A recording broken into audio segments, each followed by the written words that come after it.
Bu Maya, untuk menjadi peternak mandiri, khususnya dalam pemeliharaan ayam kampung ini, apa aja sih yang mesti dipersiapkan biar peternakan ini bisa jalan tanpa banyak hambatan? Untuk beternak ayam atau unggas ya Pak, sebenarnya itu tidak banyak sih yang harus dikhawatirkan. Yang penting kita tuh harus memiliki tekad niat yang kuat agar nanti pas, karena perjalanan untuk menjadi peternak itu sangatlah panjang, dan untuk menjadi stabil kita mendapatkan hasil produk dari unggas tersebut pasti akan membutuhkan waktu yang sangat lama gitu kan. Jadi yang penting tekadnya dulu, semangatnya ada, niatnya harus ada. Yang awal itu harus dipersiapkan itu pasti bibit ternak yang peternak tersebut memang sudah kuasai atau kenal. Apakah bibitnya mau pilih atau lokal atau misalkan bibit luar, itu juga harus mengenali dulu bibit yang akan dikembangkan. Kemudian setelah memilih bibit, kita harus mempersiapkan modal, itu berupa pakan, kemudian perkandangan dan lain sebagainya lah, peralatan peternakan yang harus dipersiapkan juga gitu. Nanti ketika perjalanan tersebut peternak akan mendapatkan passionnya, beternak itu bagaimana, dia akan mendapatkan sendiri berdasarkan itu juga pengalaman, kemudian ilmu yang dia dapatkan dari beberapa narasumber dan sebagainya. Jadi diawali dengan niat dulu ingin beternak. Jadi masyarakat punya niat untuk beternak, untuk maju sebagai peternak yang maju dan unggul. Jadi maksudnya Bu Maya, kalau untuk peternak pemula mungkin sebaiknya kita beli dulu bibit kali ya Bu? Iya. Nah, tapi dari peternak yang sudah punya nama lah, sudah recordnya bagus lah. Maksudnya. Jadi mungkin ada catatan juga tentang bibit tersebut. Kita juga harus, makanya kenali dulu dengan bibitnya. Kita harus tahu dulu sumber-sumber informasi apakah bibit tersebut baik atau bagus gitu. Jadi sebelum kita membeli bibit, jadi kita nggak bisa sembarangan membeli bibit kan Pak. Jadi harus kenali dulu. Kenali itu dengan kita mengetahui sumber-sumber bahwa bibit tersebut bagaimana daya tahan tubuhnya, apakah dia palatable terhadap pakan, kemudian terhadap kondisi lingkungan, apakah dia mudah beradaptasi, kemudian daerah mana saja penyebarannya atau daerah mana saja. Selain itu kita juga harus mengenali pangsa pasar.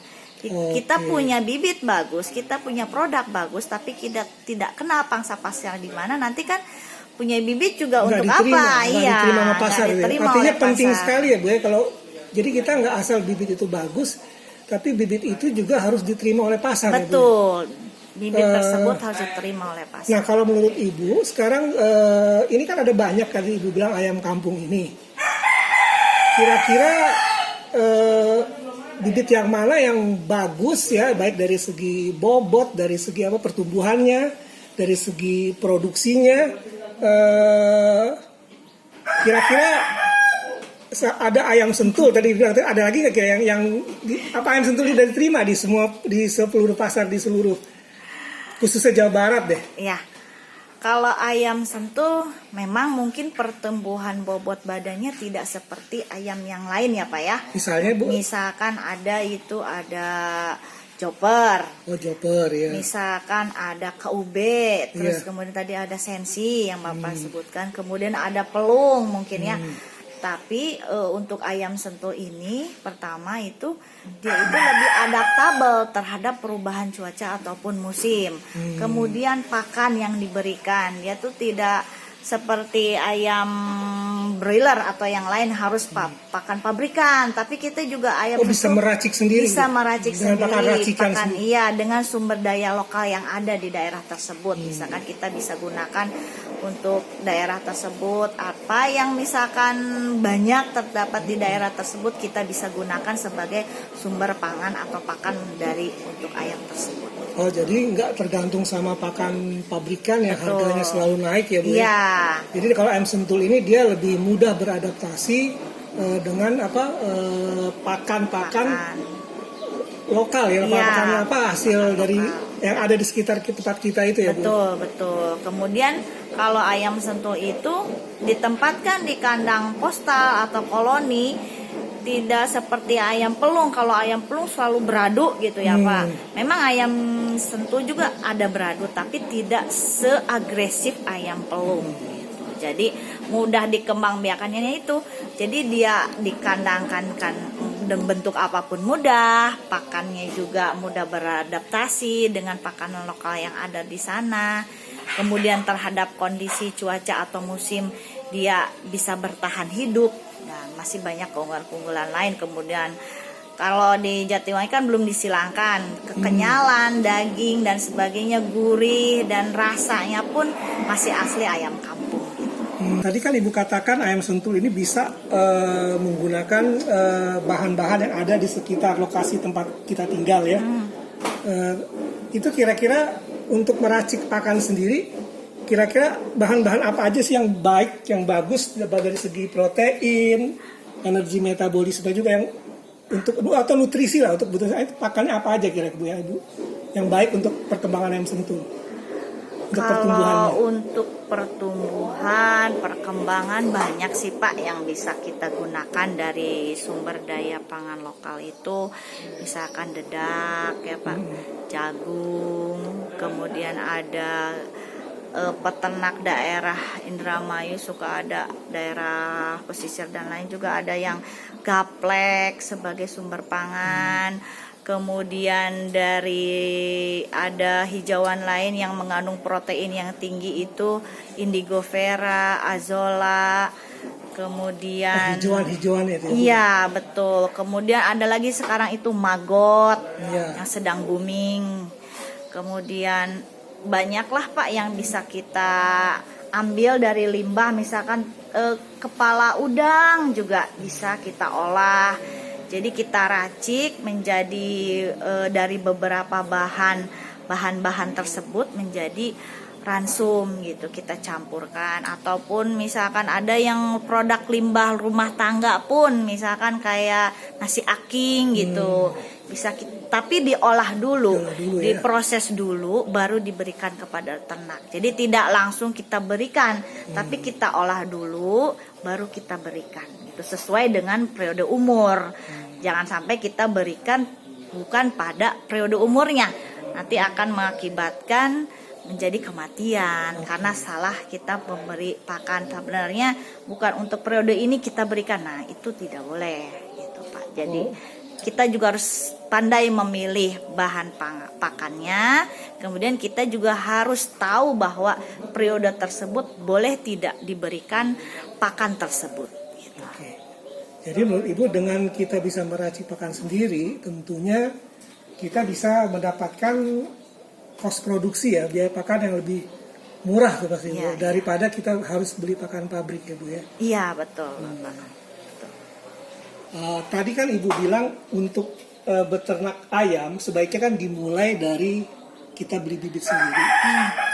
Tapi kan kita juga lihat harga bibit itu kan juga mahal ya Bu ya. Betul. Malah ada yang cukup mahal harga bibit. Nah kalau kita mencoba beternak indukan ya. Untuk kita bisa menghasilkan DOC sendiri. Saran Ibu gimana? Satu misalnya kapan mulainya, kapan kita bisa mulai itu. Kedua bagaimana cara-caranya tuh kalau kita mau mulai beternak langsung indukan gitu. Langsung jadi maksudnya Bapak belinya dari indukan gitu. Jadi kan kalau kita beli bibit pasti kan lebih mahal ya jadi dan kita akan tergantung. Kedua juga akan susah kadang-kadang kita nggak dapet ya Bu ya. Kalau kita tuh mau memulai untuk mencoba menghasilkan DOC sendiri, tentunya dengan biara indukan. Syaratnya apa aja tuh Bu? Misalnya dalam hal pemilihan indukannya yang cocok untuk jadi indukannya gimana, terus perbandingannya berapa, atau caranya gimana? Iya. Maksud Bapak mungkin ingin menghasilkan bibit sendiri gitu, jadi tidak tergantung untuk membeli bibit dari luar Iya. Jadi terus menerus gitu kan Pak. Iya. Sedangkan harga bibit fluktuatif kan, Betul. kadang naik, kadang turun gitu kan. Maksudnya Bapak ingin punya pembibitan sendiri, Iya. ternak membibitkan sendiri. Jadi tidak hanya pembesaran saja, mungkin itu ya Pak ya. Ya, Ya. kira-kira itu maksud saya. Jadi pertama memang Bapak kalau membeli indukan berarti kan ke depannya Bapak ingin menghasilkan hasil anakannya yang terbaik mungkin ya Pak ya. Iya. Nah, jadi Bapak harus pilih indukan yang terbaik pula. Nah, nanti tujuan Bapak membibitkannya tuh apa? Apakah ingin pertambahan bobot badan, ataukah ingin produksi telur, ataukah ingin yang lainnya hanya untuk sekedar versi gitu kan? Karena kan tujuan peternak itu pasti berbeda-beda sesuai minatnya kan ya Pak ya. Karena saya mah nggak ingin produksi telur, saya hanya kejar bobot badan. Nah, semuanya itu harus dipilih dari induk. Memang betul harus dipilih dari induk. Induknya itu harus yang terbaik. Kalau ingin pertambahan bobot badan pasti induknya dipilih yang besar-besar.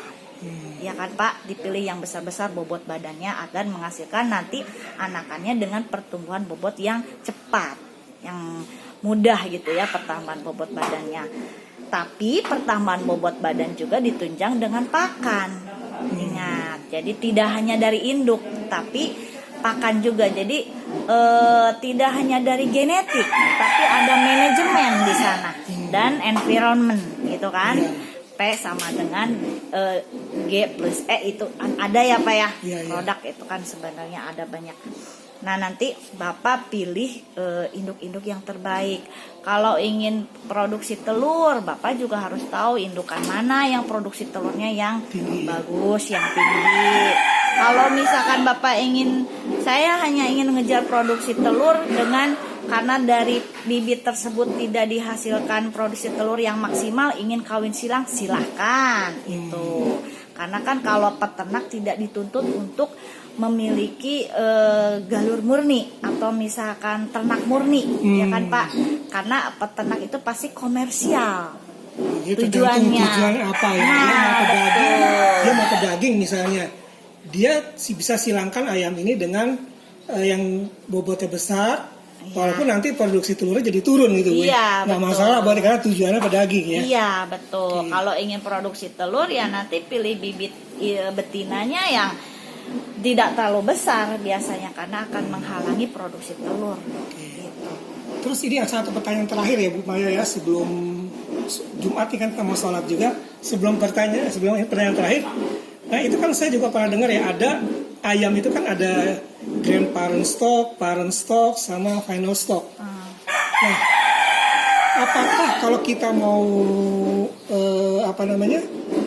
beternak ayam untuk menghasilkan indukan sendiri, apakah kita harus dari grandparent stock atau parent stock? Apakah harus begitu atau bisa aja pakai final stock itu? Soalnya saya pernah dengar katanya kalau final stock itu nggak bisa dikembangin gitu. Itu gimana? Karena tapi banyak juga peternak yang bilang sama saya, yang pernah saya lihat mereka mengembangin pakai final stock. Tapi dia bilang ini bisa juga itu ya. Itu gimana menurut Bu Maya? Yang benernya gimana sebenarnya kan? Mumpung kita ketemu ahlinya nih. Kalau misalkan jadi gini ya, perbedaan grandparent stock, parent stock sama final stock apa sih gitu. Jadi ya terus yang saya tanya tadi, apakah kita bisa pakai bener nggak tuh kalau kita mau indukan kita harus pakai grandparent stock atau parent stock, tapi kalau kita pakai final stock tuh nggak bisa. Final stock hanya produk akhir yang hanya bisa untuk dijual gitu, nggak bisa dikembangin lagi. Itu gimana menurut Bu Maya? Maksudnya Bapak tadi final stock masih bisa dikembangin, mungkin maksudnya begini. Kalau untuk beranak pinak mungkin masih bisa, tapi untuk mengejar dia keseragaman udah nggak ada. Warna misalkan atau warna bulu nanti nggak seragam lagi. Memang itu hasilnya final stock, tapi masih bisa kok beranak pinak gitu. Mungkin maksudnya begitu ya Pak. Iya, tapi nanti anak-anakan itu tidak seragam warna fenotif maksudnya. Jadi performan dari sekilas kita lihat kok nggak seragam warnanya jadinya gitu. Tapi kalau misalkan kita pilihnya parent stock itu memang seragam hasilnya, asal jangan ada kawin silang. Kalau final stock biasanya itu sudah dikawin silang, tapi dia mengejarnya misalkan pertambahan bobot badan, misalkan begitu, atau produksi telur dan sebagainya, ada yang dikejar. Nah itu ya seperti itu. Kalau GP, kalau grade parent itu tetua yang asli dari parent stocknya. Jadi tetuanya itu kita ambil, kemudian kita kembangkan beberapa generasi sampai akhirnya kita tahu itu sudah seragam lewat uji darah, atau kita lihat bahwa keturunannya tetasannya dihasilkannya sudah warna-warna seragam. Nah itu baru disebut kita parent stock. Oh, jadi beberapa generasi ya Bu ya dicoba gitu ya Iya, kita harus hasilnya beberapa generasi dulu, kita ambil sampel darahnya, kita uji DNA-nya apakah memang sudah mendekati dengan yang murni, pure ya. Iya, yang murni, yang pure, kemudian baru kita sebutkan itu parent stock. Sudah seragam. Cuma nanti ada final stock. Kalau final stock biasanya itu hasil buat commercial stock selanjutnya. Itu untuk dijual. Dan nanti misalkan final stocknya itu misalkan masih bisa dikembangkan, iya bisa dikembangkan, tapi tidak fenotip seperti parent stock yang asli. Ini fenotip warna bulu, keseragaman dan sebagainya. Oh ya, warna bulu keseragaman ya fenotipnya. Maya, ini saya mau tanya tentang ayam kampung ya. Sebenarnya ayam kampung itu ada berapa jenis sih di Indonesia nih, di ayam lokal ya, benar-benar ayam lokal Indonesia itu ada berapa jenis? Ayam lokal di Indonesia itu sebenarnya banyak sekali ragamnya Pak. Di seluruh Indonesia ayam lokal itu sebenarnya ada 32 rumpun ayam lokal. Nah 32 rumpun itu ayam lokal. Kalau di salah satunya di Jawa Barat itu ayam sentul. Kemudian di Jawa Barat juga ada ayam pelung. Kemudian ada ayam jantur. Dan masih banyak lagi yang terdapat di Jawa Barat. Jadi di Jawa Barat sendiri aja ada berapa jenis ayam lokal ya Bu ya? Iya, banyak sekali. Kalau tadi Ibu bilang ayam sentul. Ayam sentul dari Jawa Barat, dari daerah mana Bu asalnya? Dari daerah Ciamis, Kabupaten Ciamis, ayam sentul itu awalnya. Itu asli ya Bu ya? Iya, asli dari Ciamis. Pengembangan ayam sentul ini sudah banyak sekali di Jawa Barat. Di luar Jawa Barat pun sudah banyak yang dikembangkan ayam sentul ini. Malah ada yang disilangkan dengan ayam lokal ataupun ayam luar juga sudah ada. Ayam sentul ini yang paling banyak kita dapatkan itu, mudah didapatkan itu ada di Jatiwangi, salah satunya di Balai Pengembangan Pembibitan Ternak Unggas Jatiwangi.